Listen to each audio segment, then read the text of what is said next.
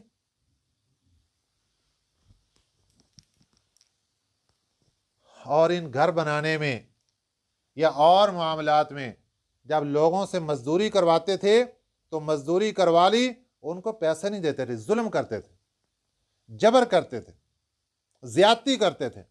وَإِذَا بَطَشْتُمْ، اور جب تم ہاتھ ڈالتے ہو تو بطشتم جبارین، تم ہاتھ ڈالتے ہو ظلم سے، ظلم سے ہاتھ ڈالتے ہو۔ کیا معنی؟ کہ ایک مزدور سے کام کروا لیا اور اس کو پیسے بھی نہیں دیتے ہو، تو ظالمانہ پنجہ تمہارا ظلم کا یہ اس کی گردن پر جا کر پڑتا ہے، اور اس کو تم ظلم کرتے ہو اس پر، اور اس کے ساتھ زیادتی کرتے ہو، اس کے ساتھ تعاون نہیں کرتے۔ اسی طرح اگر کسی سے کوئی چیز خریدی، کوئی کمزور بندہ ہے، پیسے تھوڑے دے کر اس کو لوٹ لیے۔ وَإِذَا بَطَشْتُمْ بَطَشْتُمْ جَبَّارِينَ، جب تم ہاتھ ڈالتے ہو، بطشتم جبارین، تو ہاتھ ڈالتے ہو ظلم سے۔ فاتقوا اللہ، اللہ سے ڈرو، وَأَطِيعُونَ، میری بات مانو، وَاتَّقُوا الَّذِي، اور ڈرو اس ذات سے، أَمَدَّكُم بِمَا تَعْلَمُونَ، جس نے تمہیں پہنچائیں وہ چیزیں جو تم جانتے ہو۔ یہاں پر کیا مراد؟ نعمتیں اللہ تعالیٰ کی مراد ہے۔ امدکم، پہنچائیں تمہیں، بِأَنْعَامٍ، چوپائے بھی، وَبَنِينَ، اور بیٹے بھی، اولاد بھی دی، جانور بھی تمہیں دیے، وَجَنَّاتٍ، اور باغات بھی دیے، وَعُیُونَ، اور چشمے بھی دیے۔ اتنی بڑی نعمتیں یہ سب اللہ نے دی، اور تم نے اس اللہ کو چھوڑ کر غیر اللہ کو مسجود بنا دیا، غیر اللہ کو معبود بنا دیا۔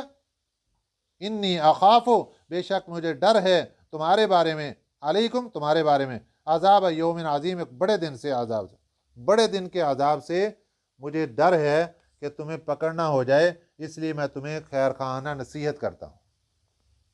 قوم کا جواب سن لیجئے جناب، قالوا سواء، کہنے لگے سواء، برابر ہے، علینا، ہمارے اوپر، اوعظت، کہ تو نصیحت کرے، ام لم تکن من الواعظین، یا تو نہ ہو نصیحت کرنے والوں میں، تو ہمیں نصیحت کر یا ہمیں نصیحت نہ کر، ہمیں کوئی فائدہ نہیں ہے، ہم تیری بات کوئی نہیں مانیں گے، ہم تو اپنی بات پر ڈٹے ہوئے ہیں۔ اور آگے اس کے بعد، ان ھذا الا خلق الاولین، نہیں ہے یہ مگر عادت ہے پہلے لوگوں کی۔ خلق کہتے ہیں عادت کو، یہ پہلے لوگوں کی عادت ہے۔ کیا مطلب؟ کہ پہلے بھی ہمیں یہ معلومات ہوئیں کہ ہمارے باپ دادوں کو بھی ایسے لوگ آئے تھے، وہ کہتے تھے کہ ہم نبی ہیں اور نبوت کا دعویٰ کرتے تھے، وہ بھی ان کو روکتے تھے۔ یہ تو پہلے لوگوں کی عادت ہے، ایسے پہلے بھی سلسلے چلتے آ رہے ہیں، نہ ہمارے باپ دادا نے مانا نہ ہم مانیں، نعوذ باللہ من ذالک۔ وما نحن بمعذبین، اور نہیں ہے ہمارے اوپر کوئی آفت آنے والے، کوئی عذاب ہمیں نہیں دیا جائے گا۔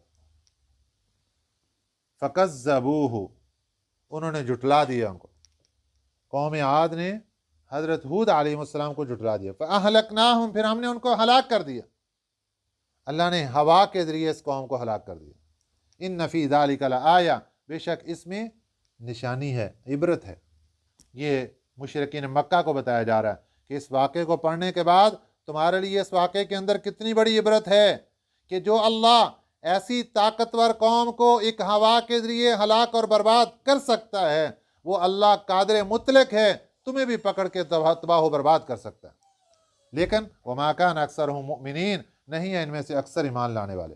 وَإِنَّ رَبَّكَ لَهُوَ الْعَزِيزُ الرَّحِيمُ، اور بے شک تیرا رب وہ زبردست ہے، الرحیم، رحم کرنے والا ہے۔ اللہ تعالی ہمیں ان باتوں پر عمل کرنے کی توفیق عطا فرمائے، آمین۔ وما علینا الا البلاغ المبین۔